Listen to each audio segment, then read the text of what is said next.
Hello, here is an article from Russian mail.ru website that is under control of Russian government. The title reads, Medvedev considers Ukraine's refusal to join NATO not enough for a peace treaty. The article continues. Medvedev said, Russia still needs the safety insurance that President Vladimir Putin told about past year. According to him, the negotiation perspective will depend on the course of events. Dmitry Medvedev, deputy chairman of the Security Council, said in the interview with the LCI TV channel that the refusal of Ukraine to join NATO would be not enough for aborting the military operation. Additionally, a safety insurance agreement will be required. The refusal to join NATO is currently necessary but not sufficient anymore for the peace treaty.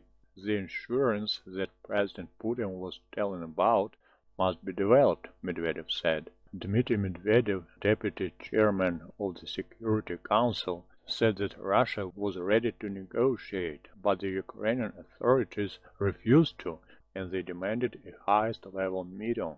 But they were told by our president, as well as by some other participants of those negotiations, that a meeting of this kind could only take place under certain conditions, Medvedev reminded. In late December of 2021, Russia offered the Western countries the safety insurance project, which suggested not expand on NATO to the east and not place on NATO military bases and weapons in the countries that used to belong to the former USSR. In January, negotiations of Russia, the USA, and NATO took place in Brussels, with no result.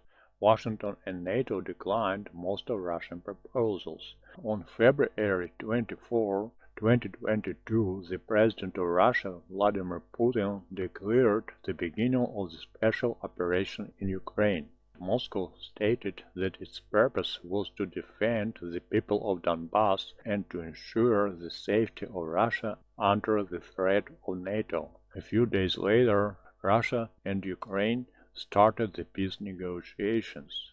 In the meeting of the delegations of these two countries in Istanbul in late March, Kiev delivered a number of proposals to Moscow, including those on nuclear weapon-free and alliance-free status of Ukraine.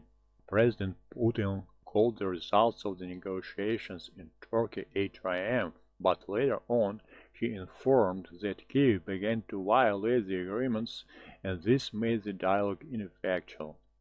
The negotiations finally stalled in the middle of May. Moscow attributed the responsibility for this to the Ukrainian authorities and the Western countries.